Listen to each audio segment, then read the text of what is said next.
What's going on, people? Shimanda YB back once again. So, over the last week or so, a few days, Fury came out absolutely buzzed out of his nut, off to God knows what, and been ranting and raving. Usyk's replied, and he's kind of TROLLED'd him. Can't even say it. YouTube's so dead these days. YouTube's dead these days, man. But anyway, yeah, Usyk on this guy's neck. And I don't know what it is. Maybe it's me, yeah. Maybe it's my personality, but I'd be out here if I was these guys. Usyk's done it all with all due respect. He hasn't. Well, I think he could have fought. Well, no, there wasn't better people around at cruiserweight. But regardless, the fact of the matter is, yeah, Usyk wants the Fury fight. Put everything to one side. Outside of that, again, maybe it's not within his character, but I'd be just out here lyricking on this guy. That's the only thing really missing. Don't get me wrong, Usyk's team have said some kind of choice words, but it's kind of sporadic. At least once a week, I'll be out here making a video. Belly, I'm on your neck. You know what I mean? Just every week, boom, boom, boom, boom, boom, boom, boom. Belly fighting bum next. Even a Chisora fight. Usyk should have been out here. Just dragging it.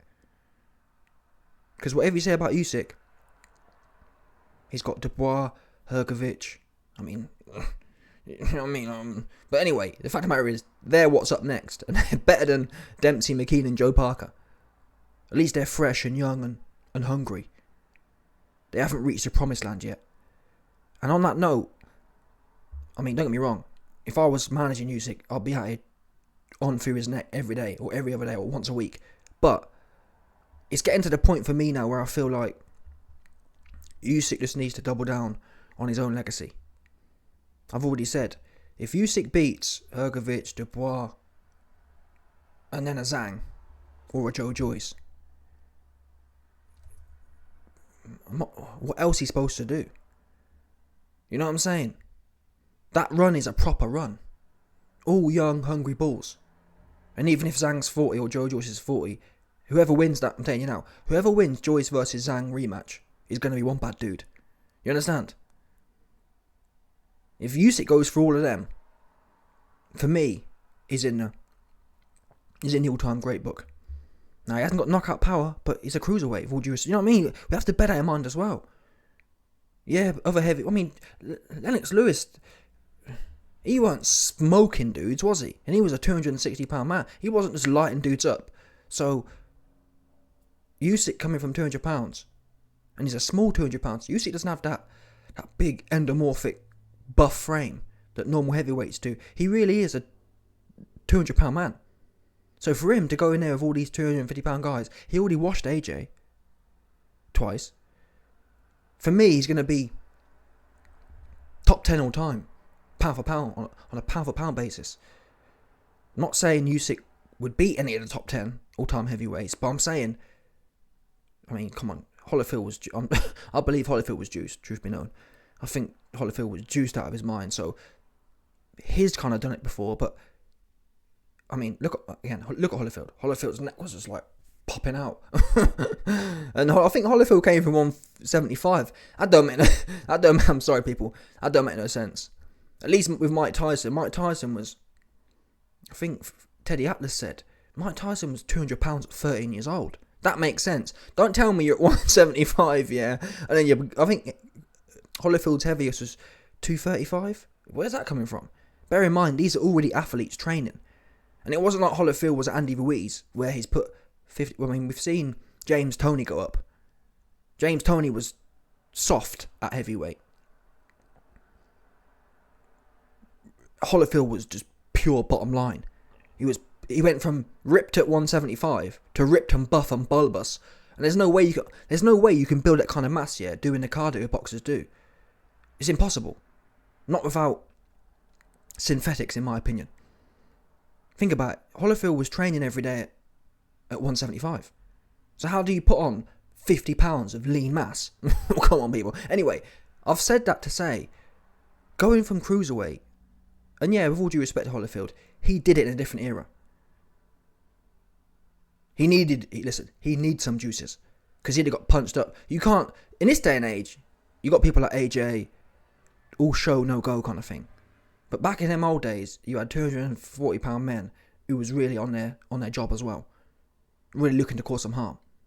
So you need some juice if you're moving up. But in this day and age, regardless, Usyk can only beat who's in front of him.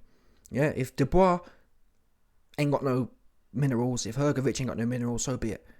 You beat the best that was around in this bunch. And that counts for something. So my point is, I think it's getting to the stage now with Fury about to fight some bum from Australia. Usyk needs to stay focused on his own legacy. Now I was about to say, well, the money. Listen, these guys, Usyk will be making 4, 5, maybe more million a pop. So there's not, yeah, Fury you might have got paid 50 million, but come on now. There's not much you can do with 50 that you can't do with 5.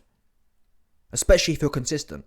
If Usyk goes Dubois, Hrgovic, Zhang, that's 50 million. Yeah, it's not the 50 from Fury, but maybe it will come down the line. Don't bear in mind, people, Usyk came out last year saying, I want to be active, I want to fight in February. So he's missed a cycle, he's missed a half cycle, and that is what Fury does, same as Wilder. Wilder missed 18 months playing with Fury. The best way to approach Fury is focus on your own career. Even AJ to some extent. Yeah, in fact, no, AJ as well. AJ fought Pulev in December 2020, and then Fury messed around, and he missed a cycle. In fact, when did AJ fight next again? He fought Pulev in December, then who was it? Not sure who it was. Was it Usyk? Oh no, it was Usyk in 2021. So yeah, he fought Usyk. So he didn't really miss a cycle. Was it Usyk? I think it was, yeah.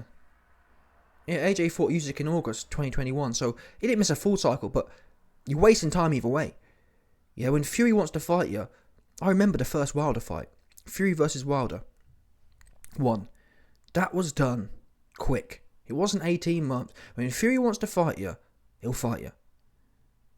That's how I'll be doing things if I was Usyk from now on. Because Usyk ain't getting no... I think Usyk's 35, 36, 37. He ain't getting no younger. Now, if he wants to retire, just retire. But if you're planning on staying in the game, 100% be on your job. And I think all them fights are winnable. I think Usyk beats Dubois. I think Usyk beats Hrgovic. And I think Usyk versus Zhang or Joe Joyce is a cracking fight. I actually think... I hope Joe makes the adjustments, but... Yeah, I think it's going to be Usyk versus Zhang, truth be known. I think that cruiserweight... that southpaw, straight left hand... It's been a nightmare for Joe Joyce for the last 10 years. You can watch it. Go back and watch Joe Joyce versus Usyk in the semi-pros. Bong, bong, bong, bong. Head getting hit exactly the same way. So, if Joe ain't improved with Salas over the last X amount of years, I don't see where it's going to come from. Anyway, hope I'm wrong, but yeah. Zhang versus Usyk would be an extremely interesting one. Zhang ain't no punk. He big. He heavy. And he's also southpaw, which means Usyk loses that awkwardness. Other factors like the raw size should more come into play. But yeah, Team Usyk, stay on this one. This is the truth, man. Now, Fury came out and said, "Listen, I'm all these guys' daddies. I'm Wilder's daddy." You can't really argue with that. He Wilder daddy. AJ fell off. But yeah, listen, man, Usyk dragging you in. Usyk dragging you, bro. I've said for a while, the only way to get these fights, if anything, listen, Fury's probably scared to death of a real fight. That's the God's honest truth. I'd love to tell you otherwise. But the truth is, he's scared to death of a real fight.